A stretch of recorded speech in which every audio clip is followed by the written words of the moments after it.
Serial Rukun Iman. Bismillahirrahmanirrahim. Assalamualaikum warahmatullahi wabarakatuh. Alhamdulillahirabbil alamin wa bihi nasta'in ala umurid dunya waddin. Wassalatu wassalamu ala asyrafil anbiya'i wal mursalin nabiyina Muhammad wa ala alihi wa sahbihi ajmain wa man ihtada bihudah wattaba'a atharahu ila yaumiddin, amma ba'd. Kaum muslimin wal muslimat yang semoga senantiasa dirahmati dan diberkahi oleh Allah Subhanahu wa taala. Jumpa lagi dalam serial Rukun Iman.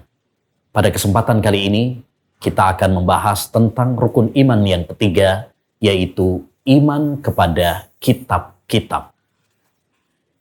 Yang dimaksud dengan kitab di sini yaitu kitab-kitab Allah Subhanahu wa taala yang Allah turunkan kepada para nabi dan rasul sebagai petunjuk dan kasih sayang kepada manusia, kepada hamba, agar mereka meraih kebahagiaan di dunia dan di akhirat. Iman kepada kitab merupakan pokok dasar yang harus diimani oleh seorang hamba, baik muslim maupun muslimah. Iman kepada kitab-kitab Allah Subhanahu wa taala meliputi, pertama, kita meyakini bahwa kitab-kitab Allah Subhanahu wa taala tersebut betul-betul turun dari Allah Subhanahu wa taala. Betul-betul datang dari Allah Subhanahu wa taala yang berisi kebenaran dan berisi keadilan.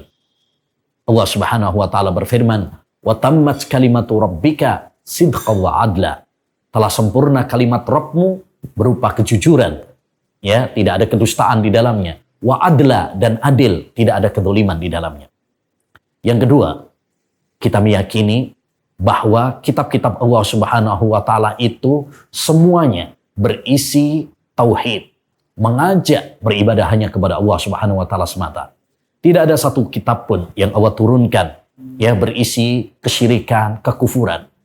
Karena inti turunnya kitab-kitab, inti diutusnya para nabi dan rasul adalah mengajak manusia beribadah hanya kepada Allah Subhanahu wa taala. Mengajak manusia untuk mentauhidkan, mengesahkan Allah Subhanahu wa taala.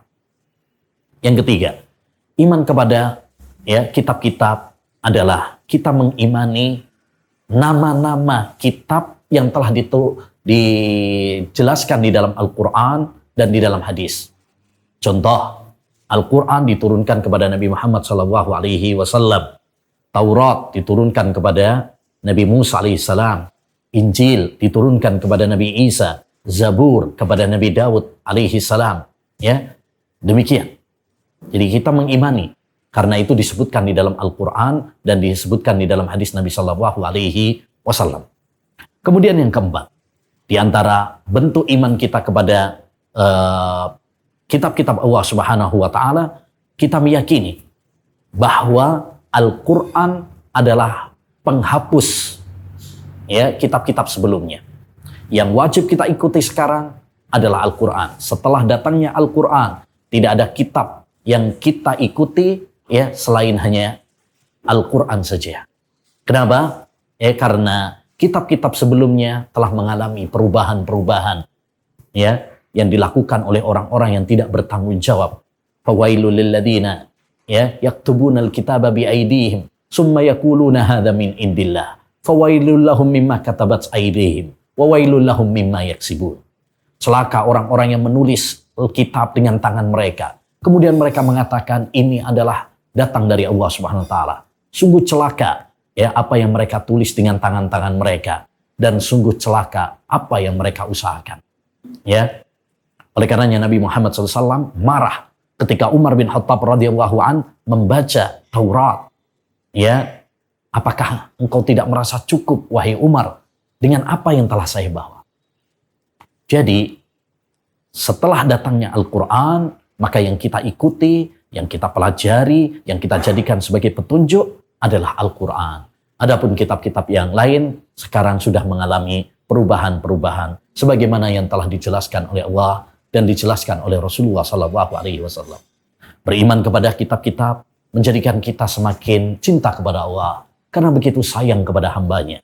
Beriman kepada kitab memotivasi kita untuk mempelajari Al-Quran dan menjadikannya sebagai petunjuk dalam hidup kita. Imani kepada kitab-kitab Allah Subhanahu wa taala berarti ya menjadikan kita yakin bahwa Allah Subhanahu wa taala punya sifat kalam, sifat berbicara. Semoga Allah Subhanahu wa taala memberikan keimanan kepada kita semuanya, menambahkan ilmu yang bermanfaat bagi kita, dan semoga Allah mewafatkan kita di atas tauhid dan di atas iman. Wassallallahu wasallam ala nabiyina Muhammad wa ala alihi wa sahbihi ajma'in. Assalamualaikum warahmatullahi wabarakatuh.